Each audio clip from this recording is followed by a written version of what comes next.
You're listening to a Roddenberry podcast. You're listening to Mission Log the Orville, an episode-by-episode discussion of the adventures of the crew of the USS Orville.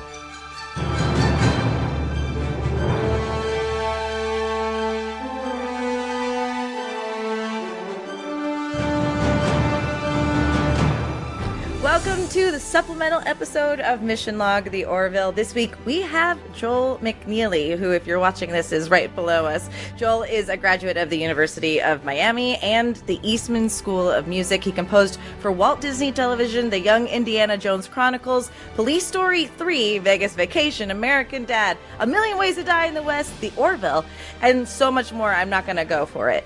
We'll discuss Joel's influences and his background and what it's like to be a composer on the Orville, if he wants to tell us. I'm Jessica Lynn Verdi. And my name is Mike Richards. Mission Log the Orville is a conversation that starts with you. So that depends on your participation. Share your thoughts, ideas. Tell us what you would like to talk about that we missed at ML_the Orville on Twitter, Mission Log Pod on Facebook, or you can email us at missionlog-the-orville at roddenberry.com. If you're watching this on the Roddenberry YouTube channel, don't forget to hit like and subscribe. And remember, we may use your comments on an upcoming episode. So don't be mean. We'll call them out. We'll call them out when they're mean. Oh, we have called them out when they're mean. Well, actually, I feel like the biggest criticism we've gotten is that we're too woke. Joel, would you think of yourself as woke? Oh God, I hate that term so much. It's become like offensive, right? You can't. It's just nothing. It means nothing. Are my sensibilities, leaning towards, compassionate government and, treating people with respect? Yep. I don't know if that's woke, but. It's been weaponized as a term where it could have been just helpful, and now it's definitely something someone will say to you when you just don't agree with them. Yeah, or just aware of your surroundings, aware of things that are going on. That's all it is. You know what? If I had my druthers, I'd be asleep all the time. So anyway, that would be how I would prefer to go. Well, we're so excited to have you here, Joel, because it's not just, it was an eventuality we would have you on. Honestly, Mike is our music guy. Every time we talked about a specific episode, he was really, what we learned really early on, because most people know Family Guy and all that, is how important the music is to Seth and how important a huge orchestra is. And so then that becomes clear to us that there's a lot going into the composition for each episode. And so today we're celebrating the release of season 3's musical soundtrack. Yay! And it was not easy. I was just going to say, how come it took so long? Well, you don't have to answer that. you have 11 episodes. All of them have at least 30 minutes of music, if not 40. And so totaled up, there was about 7.5 hours total of score. Wow. Then we whittled that down to 4 hours and 40 minutes, 4 hours and 40 minutes. Some 70-some tracks. And, getting people online, on board with releasing a television soundtrack that long, they were like, what are you talking about? You want to release a 4-hour? Ultimately we all got on the same page, and Hollywood Records has been great, and we got it done. Well, I don't want to oversell anything. Just said I'm the music guy. I have no formal training. I have no background in music. I don't play an instrument. You don't need to be to appreciate it. I know what I like, and I appreciate, and I love how much a part of the show is. It's world building. Yeah. It's character building. It sets the tone. It sets the mood. And coming from a background of having Star Trek as my fandom, the original series had some very strong music in it. That's just iconic. Next Gen, the euphemism that's always used is the music was like wallpaper. It should be in the background. You should know it's there, but it shouldn't really get in anybody's way. So to have this sort of strong messaging come through the music was, to me, just so refreshing and such a great part of the show. I'm glad you think so. A whole lot of people worked very, very hard to make that happen. We chatted briefly a couple of months ago. Our producer, John Champion, and myself and a few other people from Roddenberry Entertainment, my wife included, went to see Seth MacFarlane perform at Vibrato. And you composed that show. And, I was right behind you, right? He very politely tapped me on the shoulder and said, I may have to lean over you to compose one song where... to conduct one song where I have to make eye contact with Seth, and I was like, hey, "Do whatever you want, man. I'm just." You think you could have gotten front row? Whoa. They have since built me a little podium now, so I'm about 9 inches off the ground, so that helps. But I sent you a little, just a Twitter DM the next day saying, "Great to meet you," and enjoyed the show. And you said it was the hardest you ever worked in your life. I think was the quote that you gave. True statement, or? Oh no, it's certainly not the hardest I ever worked in my life. Those shows can be really tricky. There's so much kind of plasticity to those songs, and they're just filled with potholes where you can stumble. Right. I'm sorry too. That was my fault. To be clear, working on the Orville, you said was the hardest you worked in your life. That is accurate. Yeah, that's accurate. Yeah. And worth it? Oh God, yes. Great. Yeah. That was a great episode. Thank you so much for joining us, Joel. Thank you. Let's kind of jump back into. I'm talking to you right now from Indianapolis. I understand you were born in another Big Ten state. Are you from Minnesota? Is that accurate? No. I'm okay. From Madison, Wisconsin. I'm a Badger. Ah, okay. Excellent. Go Badgers. And how did you end up at the U? Well, I left home. I left Madison when I was 14 to go away to high school, to an arts high school in northern Michigan called Interlochen Arts Academy. And Interlochen at the time, was a very small, it was a larger summer camp, a couple thousand kids in all of the arts disciplines. But during the year, it went down to about 400 kids, grades 9 through 12. And I went there to really get serious about studying music. And there were a lot of kids there that were way more advanced than I was. But I worked very hard while I was there. And there was kind of a well-worn path from Interlochen down to the University of Miami of people, especially in the jazz school, which is what I was playing. Before me, so I knew of previous graduates had gone down there, and so when you go to audition, you stay with somebody that went to Interlochen, and it was almost like going down there. You were just kind of continuing at Interlochen. It had that kind of feel to it. Oh yeah. And Miami was and still is just a ridiculously fine jazz school. I mean, at the time, the players were just like you could never imagine. When I went down there, do you know who Jaco Pastorius is? I do not. Legendary bass player, maybe the greatest bass player ever lived. Played with Weather Report, and Jaco was just down there, teaching at the U. Pat Metheny, the great guitarist, had been teaching there a couple of years before I got there. There were just all these seriously great players, and you got to play in school ensembles that then went out and did professional gigs.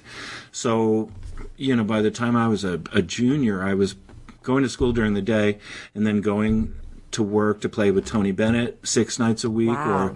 Or Melissa Manchester, Stephanie Mills. I got to play with Sinatra once. Wow. And making a living or playing at a club. There were so many live music clubs back then. So yeah, it was a real scene. It was. I did not enjoy living in Miami. It's much different now, but I really learned a hell of a lot there. Yeah.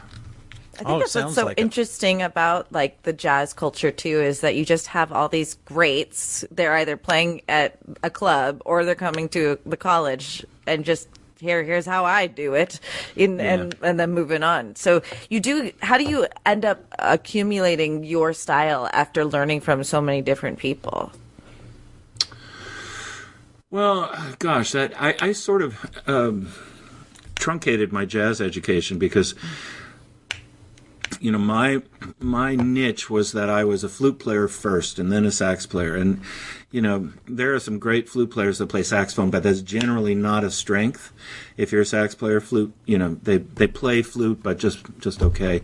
And since I started on flute, that was my niche. That was, I got gigs because they said, well, he can play all the flute parts. But I had decided early on, by the time I went to Interlochen, that I wanted to write film music. And that was always the plan. And my girlfriend at the time, who is now my wife of 38 years, said to me, 'cause she came to a club in Coconut Grove called Bananas, and I was playing in this really cool big horn band. It became the Miami Sound Machine, actually. All the guys in that went on to become the Sound Machine. And I was playing in that club. And she was in the club, and, people were blowing cigarettes, smoke in our face. And, and she's like, this is really cool. What are your plans for the future? Wow. And I don't know. I haven't thought of it. Well, not mincing any words. Yeah, why don't you think about it? Well, what do you want to do? Well, I want to write film music. Well, where can you go study that? Well, there's really only one program, and it's kind of at Eastman, but they only take 2 people a year.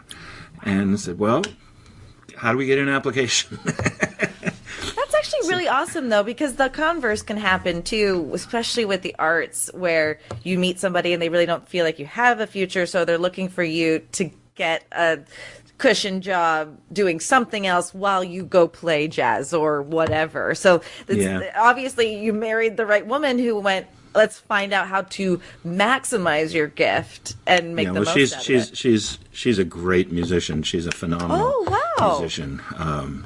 Still is. What's her thing? She's concertmaster of the Los Angeles Chamber Orchestra. And she teaches at USC and the Colburn School. She's something of a badass, and that's pretty cool. Yeah. So, did your kids have any chance of not being musicians? Neither is. Really? My son is a fantastic athlete. He went to D1 school at UC Santa Barbara for soccer. He was a starting goalkeeper for Santa Barbara for several years, and then he went on to he went to Georgetown and then went on to become a sports agent, and now he's working in tech. And my daughter is a beautiful singer, but she has gone on to do other things in her life, and but she still sings for the joy of it. And I'm perfectly content. I just wanted them to love music, to grow up having an appreciation for it, and they both do. So there's all kinds of ways to love music and not be a professional musician. Totally. That is an amazing family story. So who's a bigger deal in the family? You or your wife is in the music industry or entertainment? Oh, her for sure. Well, look at it this way: if you drive down the street, pretty much anywhere in LA right now, on lampposts, you'll see banners with full headshot of her. Come on. Advertising the chamber orchestra. And I've seen those. That's awesome. Yeah, you can't drive around town and see my headshot from a lamppost. That is amazing. How old were you when you realized you wanted to write music for movies? Because Interlochen started at 9th grade? Yeah. I was a kid. I've told this story a lot, so I'll kind of truncate it because people that have heard me talk have heard this story. But I knew I wanted to be a musician from the time I could talk. I think in certain respects, and I know in my case, you're just born that way. I mean, honestly, there was nothing else to do with my life. And I was pretty good at it. I could pick it up easily. I could pick up instruments and learn them. pretty easily. So I started playing a lot of started with the recorder, which, I just devoured the books and became pretty good pretty quick. And then I started the flute, and then I started the saxophone, and then I started the bass, electric bass, and then I started the clarinet, and then and I played piano all along. It was just what I wanted to do. And my dad was an unusual guy. He was a professor of communications at the University of Wisconsin, specializing in playwriting. And he was a bona fide playwright. He had sold many scripts, and actually had a fair amount of things on national television, some plays that he had written. And then by the time I was 12, I think 11 or 12, he had broken into Hollywood pretty solidly. He was doing episodic television, starting with The Man from U.N.C.L.E. and then going to Marcus Welby, M.D. And then as a spin-off of Marcus Welby, M.D., they gave my dad a show, said, you take the spin-off, you executive produce it. And we lived in Madison, and he was just bopping back and forth, very unusual life between being a college professor and a Hollywood writer and producer. But we all really wanted to stay in Madison, and to his credit, he made that happen through traveling. But this show came up. It was called Owen Marshall, Counselor at Law, and he was going to do it for a year. So we decided, all right, we'll all go out for a year, and then we'll decide. That was 7th grade for me. And during that year, as they were getting the pilot shot, or they had the pilot shot, and he hired a composer to do the pilot episode and the main title.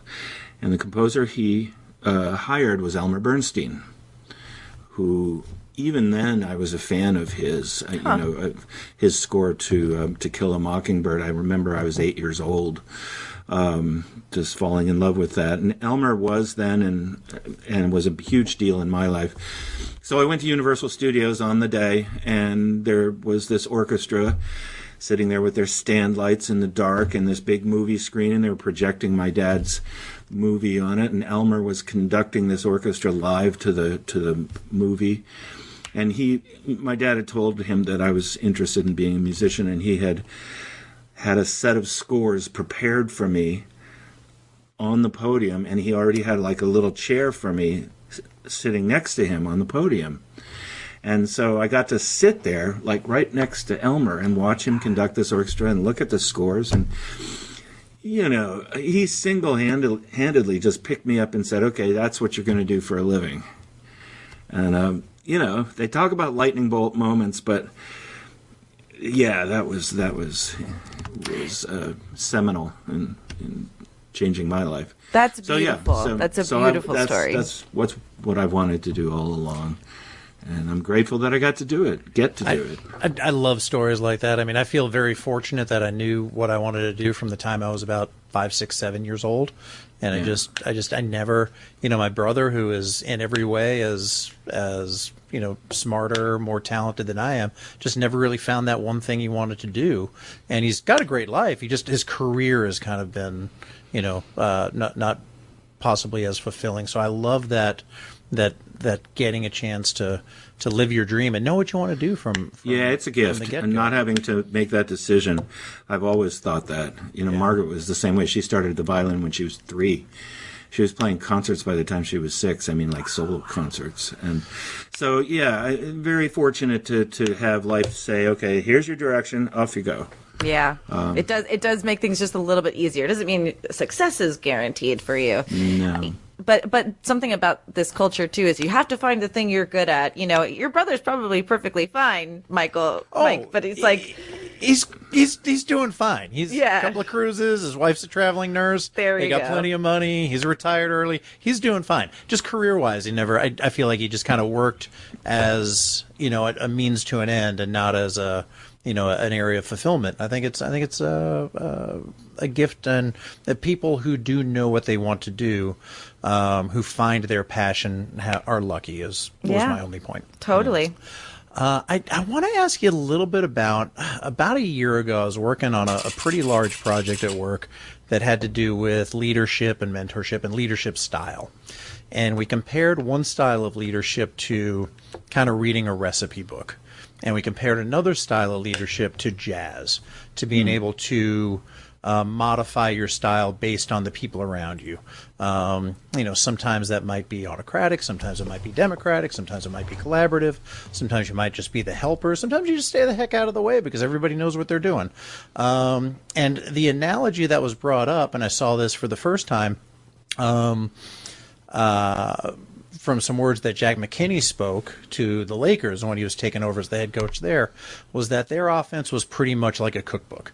He wanted them to be jazz musicians. Is there, from that conversation, I felt like jazz musicianship was really a higher form of musicianship than other kinds. Is that true? Is it false? Is it? Yeah, it's not higher for sure. It's different. To me, jazz certainly has its own language, but every style of music has its own language, and the different disciplines are not as different as one would think. There are certain basics which, number one, you have to know what you're doing. You have to know theory. You have to understand harmony. You can play jazz by ear, but you really have to understand the building blocks. And then, the thing that distinguishes jazz from other kinds of music, number one, is improvisation. But there's all kinds of improvisation in all kinds of music. I saw this great clip of Frank Zappa today, and somebody had asked him, what do you think of when you play a guitar solo? And he said, well, I'm different than a lot of people in that a lot of guys will go up on stage and they've practiced that solo and they've polished it and they've got it and it'll be great and it'll be the same every night and it'll be really impressive. I go up there, I've got basic knowledge of my instrument and I know pretty much how long my space is, and that's all I know. And he said, and for that period of time, how did he put it? I get to decorate that period of time. Oh, whoa. And, I thought that's a marvelous way to talk about improvisation because you have a basic, you know your instrument, you know your harmony, and then you just off you go. But it's not that different than composition. And I realized that. It took me a long time to realize that because I was always getting in my own way. Jazz, of course, in improvisation is pretty much your first thought, your first instinct. You play what you think, and out it comes. And if it's not good, then you go a different direction. If it is good, you build on that. I started as a composer, and it was like, it's got to be great. Sorry, I turned on Siri here. Go away. It's got to be great. So I have to really analyze it, and I've got to really trouble over every note, and I've got to just make myself sick. And I realized about, 15 years ago that if I just suspended all of that and treated it like jazz, what is my first instinct? I'll just go with that, okay? I will be disciplined and I'll just go with my first instinct. I would say 80% of the time that served me well. Then there was that 20% where it's like, nah, got to go back and fix that. But it was kind of freeing in that you have this scene and you just let yourself go and you let yourself think, what is a way to decorate this? What comes to mind? What comes to mind? Something could be the littlest thing, a snippet of melody, a little bit of harmony, some orchestration, but just the littlest thing to hang on to. You grab that, and then you start building on that and building on that. Suddenly, you've got 8 bars written, and that propels you, and you keep kind of decorating as you go. So, I think of jazz and classical and country and folk. I think they have more in common than differences. Yeah. Thank you. As you got into the industry, you got going. What was your first big break? The Young Indiana Jones Chronicles. Oh yeah. Without question. Yes. I had no idea why I was getting put up for this show, but my agent called and said, you got to go meet George Lucas at the Bel Air Hotel. He'll be in this room. He's expecting you at this time. And wow. I went, and I spent about an hour and a half with him telling me about the series and really filling me in on the episodes. And he goes, now you're going to be doing this episode, and I want you to do this one. Lawrence Rosenthal, the great composer, he was writing the main title. He would do half the episodes, and he started telling me, I want you to do the Battle of Verdun. I want you to do Africa with Albert Schweitzer.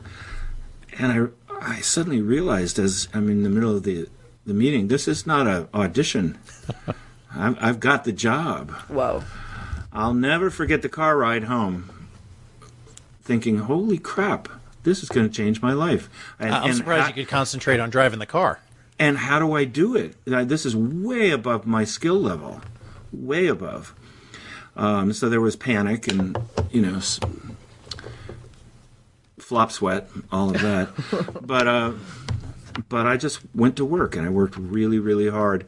And Young Indiana Jones every show was a different movie, a different character, historical character in time, or a different event like the Battle of Verdun, and required its own separate movie score. There was very little that kind of translated between episodes. So it was like boot camp, writing tons of music, going and conducting tons of music. I really learned to be a good conductor by doing that. And yeah, it was like 2.5, 3 years of just the most amazing training in so many different styles of music. This is all I can think about is how much were you guys allowed to use from the original score? Because that's got to be a challenge too. Is kind of keeping it in the light. George didn't. Yeah, it's a good question. George didn't want us to use it. This is indie. It was bifurcated into indie at 8 and indie at 17, and we go back and forth. There was only one time when we did an episode that had bookends with Harrison Ford. And then he comes to that was the Gershwin episode, and he's out getting chased or something like that, and he hears a soprano saxophone, and it takes him back. I remember when I heard the soprano saxophone, I knew this guy, George Gershwin, and then we're off into the show. But so for those bookends, I used John Williams' Indiana Jones score, quoting it and using material from it. But George wanted this to be its own thing, separate. So that's got to be its own challenge to, obviously, to what you said, learning how to just be in the moment, look at what you're looking at, choose where to take off from, and then go with that. But you got to have not just, this is my first big job. I've got a legacy of music behind this as well, too. There's got to be some intimidation there.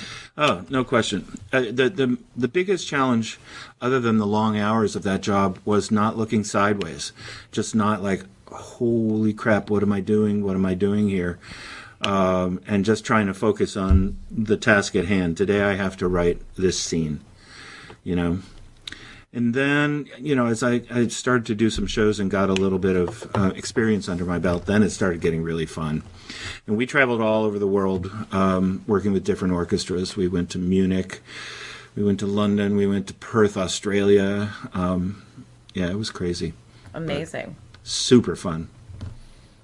Yeah, it sounds like a real high pressure situation, but in the best way too. I kind of love that you didn't have to audition also, because you're like, I guess I'm good enough for this job too. It kind of takes out some of the doubt. No, I never thought that I was good enough. I just thought, holy crap, I better get good enough. Right, totally. So clearly you were on, or were put on, Steven Spielberg's radar by someone. Do you think it was just badass agenting, or was it? No, and it was actually George Lucas.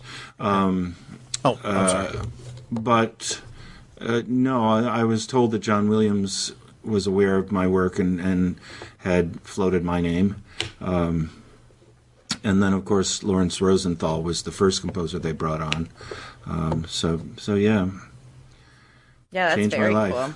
So, is there somebody in your life or like a 8-year-old that you let sit next to you, that went, I want to compose films? Do you have the opportunity now that you are where you are in this career to kind of go, oh, let me see what this kid can do, or let me give them their big break? Not in that sense, not that young for sure. I've done some teaching at Interlochen, gone back there and taught, which is always cool. And then I taught at USC in the Thornton School, in the film music program there for 6 or 7 years, and worked with some really super talented young composers, many of whom are big names now. I do enjoy that. I do enjoy teaching. It's really rewarding. I bet it is.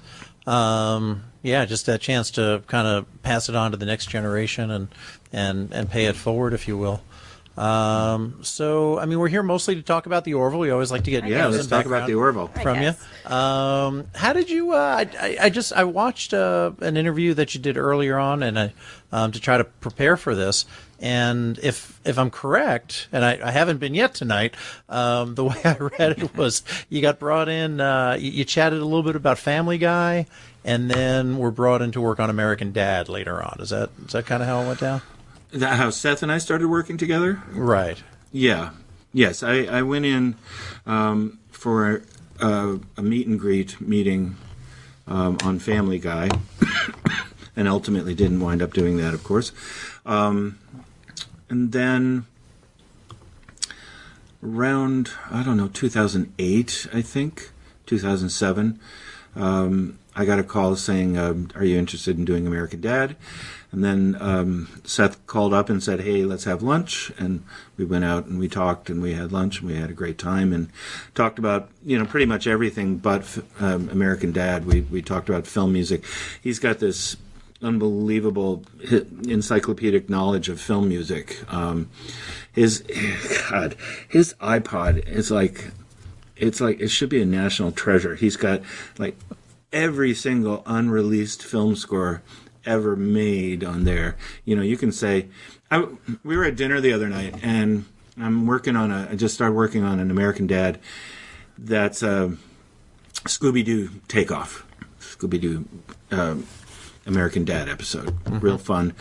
And I said, have they commercially released the Scooby-Doo scores from the late 60s? And he goes, no, but I have original recordings from the recording sessions here on my phone, and in 5 seconds he's playing from 1966 from the Scooby-Doo sessions, because he worked at Hanna-Barbera, and he went into the library when he was there and managed to get these things. That's smart.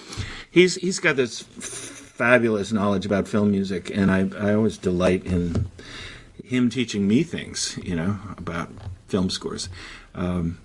So I started working on that, and I came to his Christmas party one year and just sort of sat behind the mixing console when the orchestra was playing and Seth was singing, and I was just blown away with his singing. And I said to him, which I'm sure many people have said, you've got to do a record. Why aren't you doing a record? And I think about 6 months later, phone rang and he called and said, you want to do a record? There have been so many amazing adventures since then of just all kinds of different fun, interesting, weird, different things. I love the variety of working with Seth, always doing something completely different than the last time. I think that that's one of the things we realized too, especially getting to interview everyone that's been a part of the Orville process, is he really does have a high respect for those that are masters of their craft, but it's got to be especially good to work. Well, I'm sure there's a double-edged sword of working with someone who knows so much about what you're accomplishing for him, and then it's got to be good and bad, that because he wants so much from you. I'm not suggesting that it's hard, that you won't deliver, but he probably has more keen notes than other people do, I would without imagine. Question. Yeah, without question. A higher bar than, I've said this many times, it's like working with a filmmaker who's also a composer. Because he does have those ears. He knows he's a fine musician, and he knows what he wants, and in many cases he, like when I've written something and he's hearing it a different way, he'll sit down at the piano. A couple times He sat down at the piano and played something for me. When the ship is flying off like this, what about this? And he records it into his phone and sends it to me, and I was like, wow, well, absolutely. I'll put that in. I think that says something about you, though, too, being able to collaborate as well, because you can also choose to be covetous over, well, I don't know if I want someone's input that way. No, that's the fun part. It's always interesting because, for me, the job on the Orville was meeting his expectations, pleasing his sensibilities.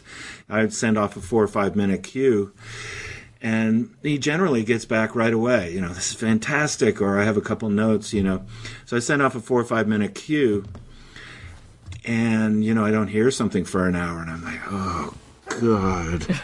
Oh, God, he hates it. I'm losing my job tonight. He's looking for a new composer. Yeah. And he was just busy on something else. But no, it is. I think all of the composers, the 4 of us, felt this was a really special project because, again, the bar was set so high. The expectations were so high. You can't phone in anything. And I had to learn to write. Well, that's a whole separate thing, but I really had to learn to write for the Orville, season 1 and 2.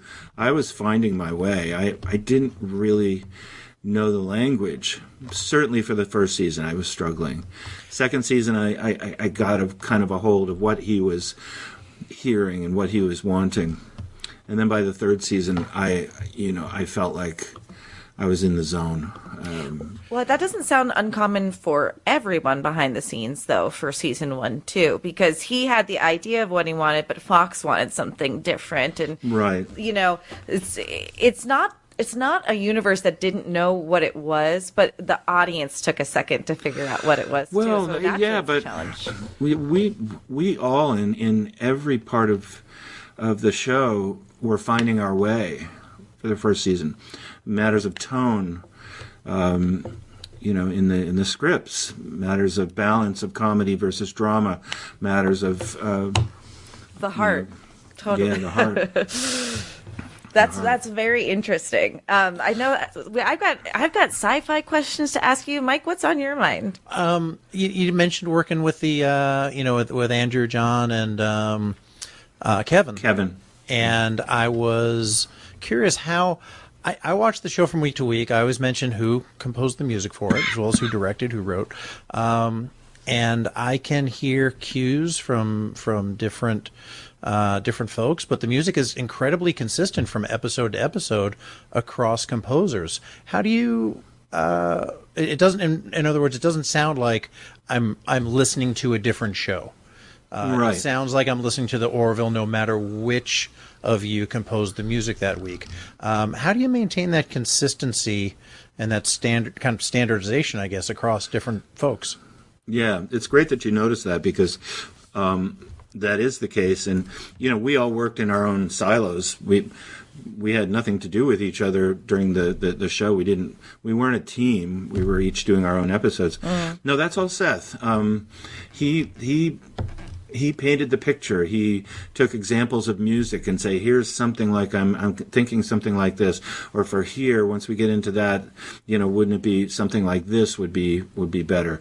And he had that kind of overarching vision of all of the music. So as he directed an episode, he also directed the scores in kind of pointing us in the direction that he wanted us to go, which is why I think, when you listen to like the season 3 soundtrack, there are real similarities, and I didn't hear any of their scores until they hit the air. Wow, so, that's really saying something.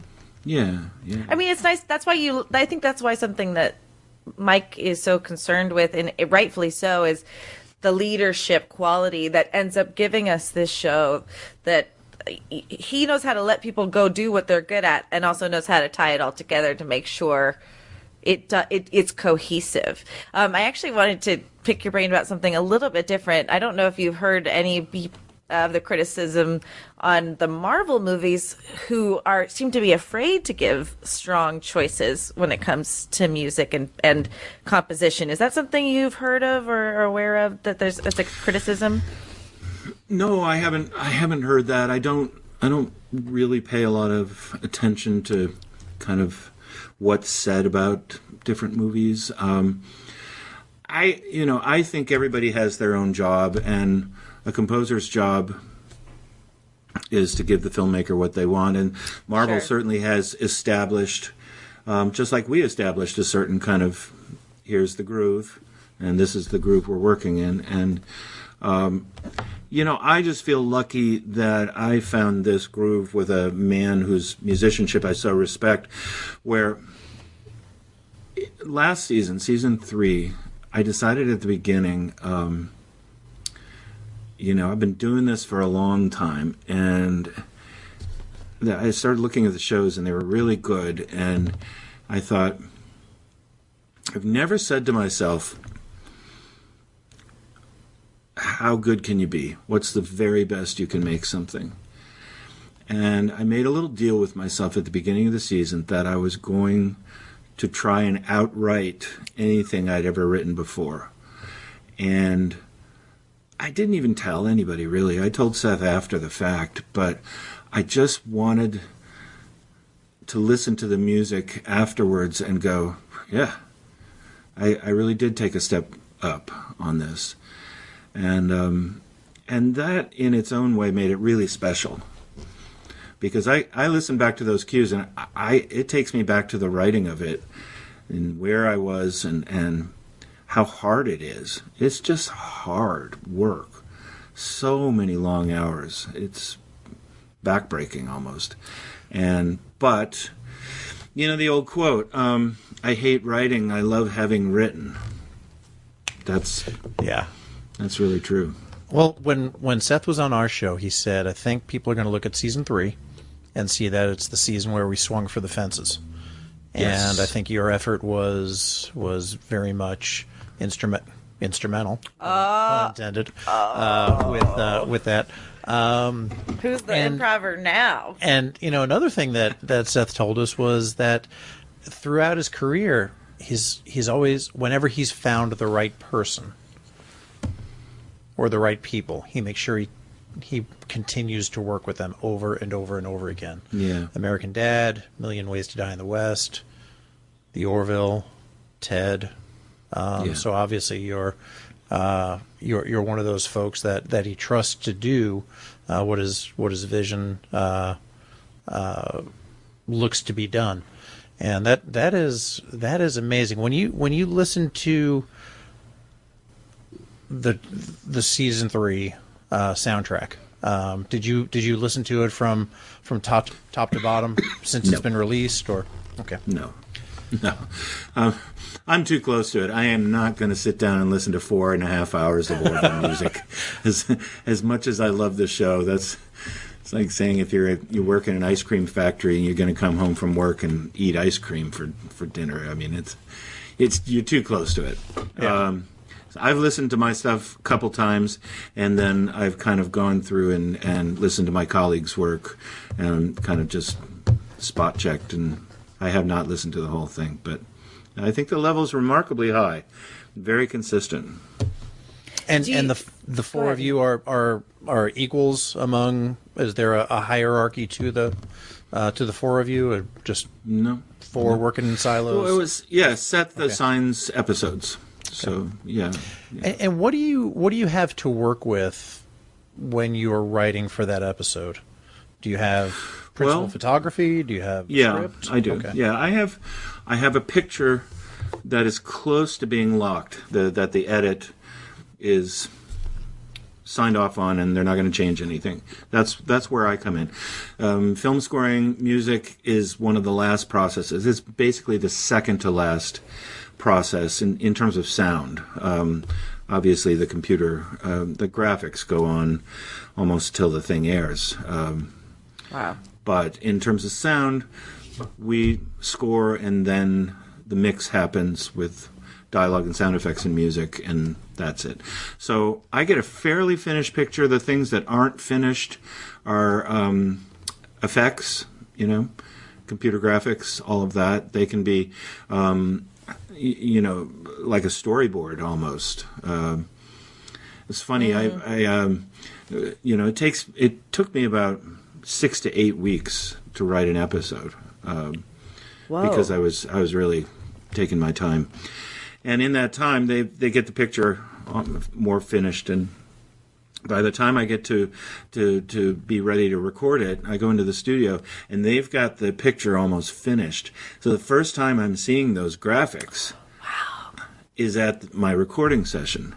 And there have been scenes like in show 11, there was a scene where my whole experience of scoring this very long, delicate scene was they were standing in front of a green screen, right? And he just said it's going to be this really kind of beautiful but barren-looking planet, and that you'll see. But it was just the two actors in front of a green screen, and that's how I wrote it. And then we get to this session, and I see this gorgeous landscape and everything, and I said it's kind of like Christmas, when I get to see the thing finished.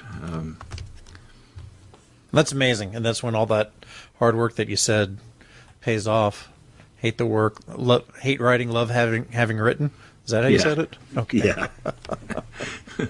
Yeah, there's got to be nothing like that, though. The sense of accomplishment, because I what I'm getting from the way you describe your process, which little bit, you probably want to be a perfectionist, but you've learned how to sidestep that in order to get the job done. Does that sound about right? Or have you learned how to become a perfectionist that gets the job done? Yeah, it's interesting. I think you can be a perfectionist and not get in your own way. I think the openness, being open to it all comes back to me to improvisation, to jazz improvisation. I'm not going to sit there before I take a solo and figure out what I'm going to do in advance. So I'm looking at this scene, and I'm going to react to this scene, and I'm going to latch on to those first instincts, and I'm not going to second and third guess that. Then, once those ideas are formed, and you start to craft those ideas into something, into a cue, that's where the perfectionism comes in. And that then, makes a lot of sense. You've got a structure, you've got an outline, you know what you're making, but it's like a sculptor that you've got a piece of marble, but you kind of chisel it up, but it's still sitting there. It doesn't look like anything to anybody else, but you know what it's going to be. And then comes in the hard work of kind of going to chisel it. I love that. Is there a project that you would like to see you and Seth work on that hasn't touched your repertoire yet? Like, okay, I've done the sci-fi, I've done the Western, I've done the cartoon. Are you guys waiting for a musical or a rom-com or something? I know when we had Seth on the show, we said, okay, you've won multiple Emmys, you've been nominated for Grammys, you've hosted the Oscars. When are you going to conquer Broadway, man? So are you guys going to do a Broadway play together? I mention it now and then. We certainly love show music. We share that. I think he would write an amazing musical. He's got so many things going on. Sorry, that's my talking doorbell. He's got so many projects going on. I don't know when he'd find the time, but if he wants to do it, I'm there.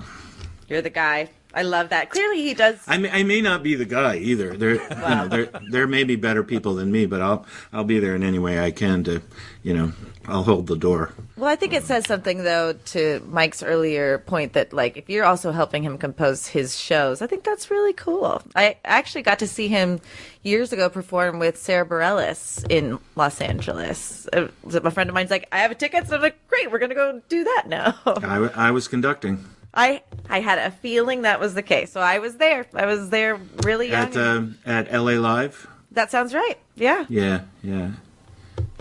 Well, that was the first record. That was a taping for a show to promote the first record. Wow.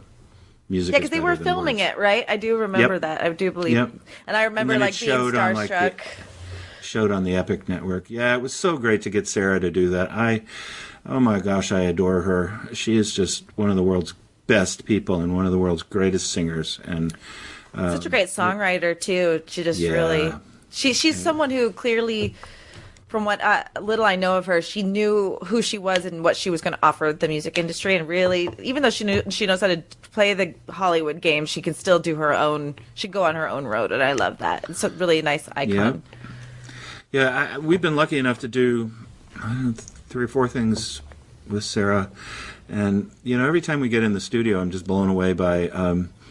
She's just the most consistent singer. It's crazy. She never ever misses, and she's a dear, dear, dear person. That's lovely. Anything else you're working on that you'd like people to know about? Well, we're working on some more recording projects going into the future. Some really exciting stuff that I can't talk about. And then I'm going to spend part of this year working on a project that I started before the pandemic.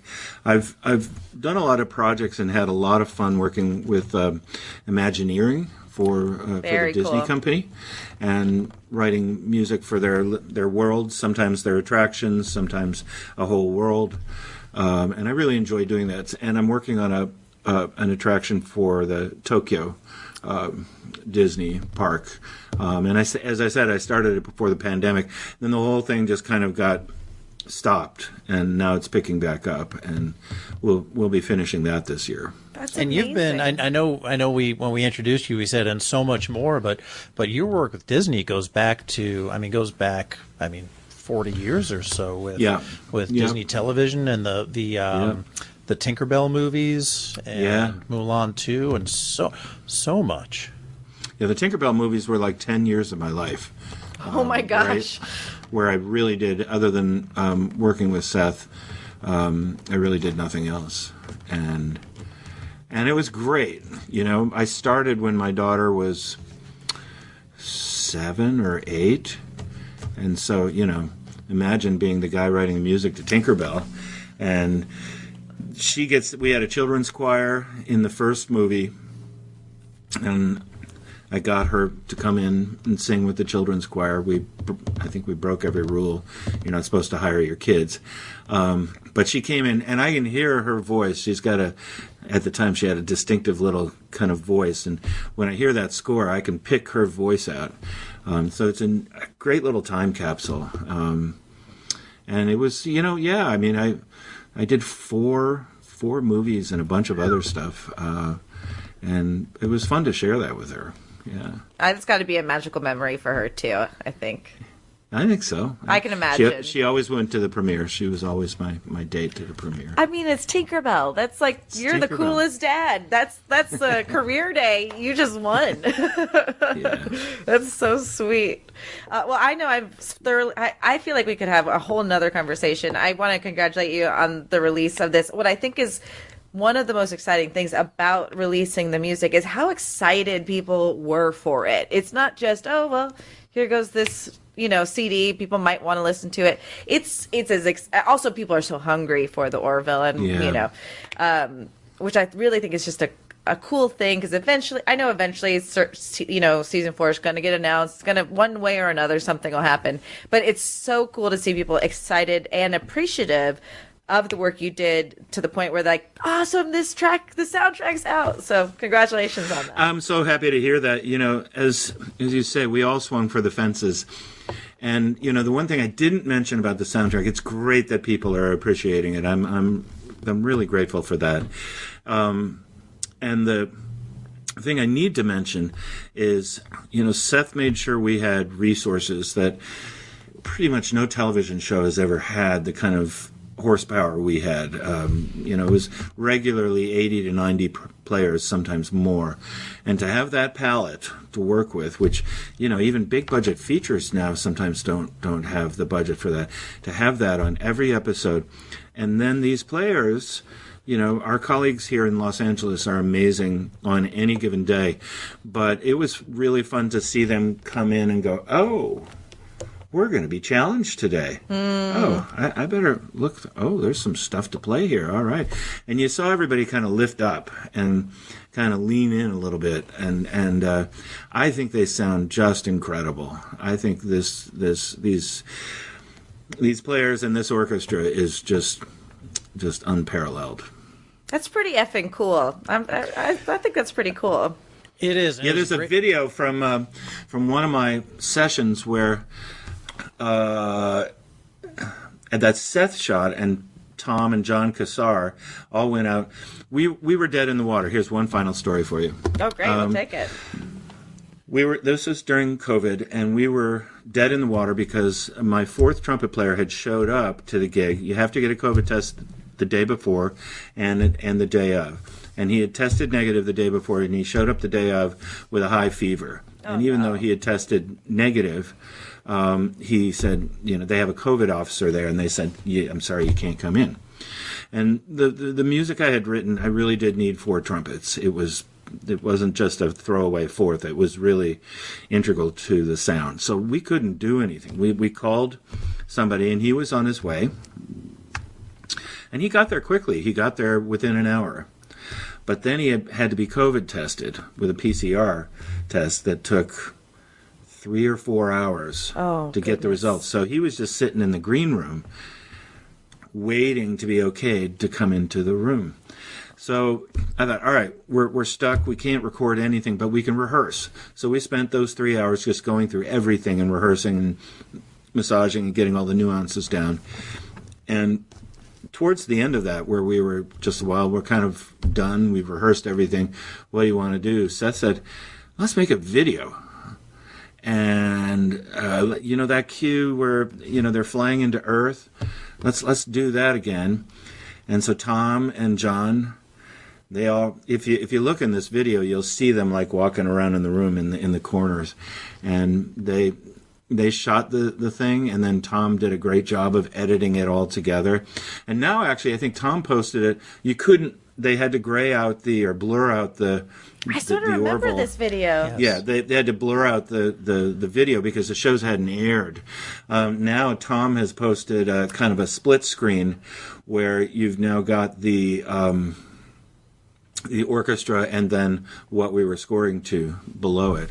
And it's a great peek into what our thing looks like, what an orchestral session looks like when you hear this glorious orchestra. Well, there's a lot of people there that, got up, had breakfast, and came, and many of them, all of them were wearing masks who didn't have to not wear masks, like wind and brass players. They couldn't wear masks, right. But you'll see the whole string section has masks on, and, it's just a real time capsule of a really interesting time. Well, what is today, right? It's March 7th. It is almost 3 years to the day where everything shuts down. And I was just thinking about, it still feels like it was yesterday. And you still, almost everything you can talk to somebody about is the pandemic. But one of the things was really cool to learn from all of your colleagues was how important other people's wellness and how seriously COVID was taken on that set. So it is cool to see that it embodied in the work. And you guys are no question. And they developed a protocol with Dr. Larry Brilliant for the set that enabled them to have, I think in one particular show they had like 200 extras. Nobody was able to do that, but because of this protocol they developed, we took that over to the orchestral side, and at that point, orchestras were not recording together. You would have the strings come in the morning, perhaps, then the brass in the afternoon, then the next morning, the woodwinds, and then in the afternoon, the percussion. Everybody separate, small groups, right? And we were the first production, I believe, that was allowed to come back as a whole in the same room at the same time, because Seth took that protocol that they had developed and brought it over to the music side and said, okay, we're getting everybody PCR tested 3 times. And then every day you come into a session, you're tested in the morning before the session. And they took it really seriously. And that first day, on that first session, they had been playing for a couple of years, not as a whole orchestra. They never heard what the whole thing sounded like put together. They would come in and do their parts and like, oh, this sounds kind of empty. And that first morning, you could see people looking around and laughing and high-fiving and cheering. Like, I think after the first read-through, there was a cheer that went up because finally we're together. We're back in the same room. And, it was kind of joyous. I didn't know how much. Oh, sorry. No, it's okay. Just what a gift for all of us that you were able to get together, put this music together with such passion and such skill, and now we get to listen to it and enjoy it, and that process that you went through that Larry Brilliant put in place with Pan Defense just enabled you to do something during such a dark time that just was so amazing. Yep. It really was kind of a bright light. And, it was enormously difficult for people, and it was enormously expensive to do all this testing. But, man, like I said, the joy of being able to get back to what you love to do, anything would have been worth it. All the inconveniences and whatnot of the testing. Oh, my God. I'm really grateful for that. I'm grateful they did it.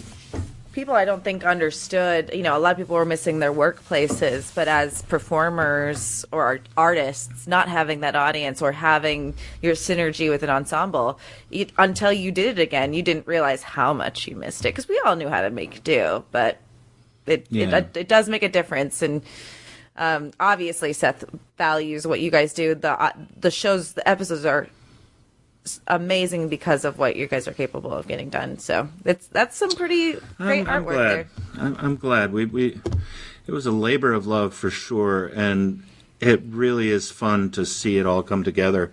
I had the best time because you're on this big ship, to put it one way, but I'm not seeing the whole story arc, and suddenly like episode 1 or 2 aired, and it related to something I did in 3 or 4, which I never really understood. And it wasn't until I got to see the story from 1 or 2, oh, well, okay, that's why this happened. And sometimes even all the way at the end in show 10, everything was set up from episode 1. So it was kind of cool being in your own little silo, not knowing the whole arc of the story. And then when those episodes you didn't work on aired, it was like now you're a fan, you're an audience member. Yeah, then you get to enjoy it for the first time like everybody else does. That's right. God, it's also got to be its own set of challenges. So is there anything besides, the movie that we might not be able to say? Is there something you're working on right now that you'd like us to know about, or where they can get the CD if they haven't already? Or not the CD, but I guess the soundtrack. Well, yeah, currently I'm working on American Dad, and we're working on some records. And so always keep an eye open for new records from Seth. We pretty much are working on something all the time. Always, yeah. And then I'll be going to Japan sometime this summer. That's so cool. Is there a social media that you like people to interact with you on, that your preference? Yeah, pardon me. I was on Facebook, and I left that, so I'm basically on Twitter now. We are the last bastion of hope on that on that social media site. I know it's getting discouraging. What's your Twitter handle before we punch out? Yeah, so it's Joseph MC. All right, we got it. All right. Yep, we found you. Way to make it hard to find you. I love it. Well, this has been wonderful. Mike, why don't you wrap us out? Mission Log of the Orville is produced by Roddenberry Entertainment. Technical production by the indelible Earl Green. Our website and your opportunity to comment and connect with us is podcasts.roddenberry.com. Look for another supplemental episode as we wait for the announcement of the Orville Season 4.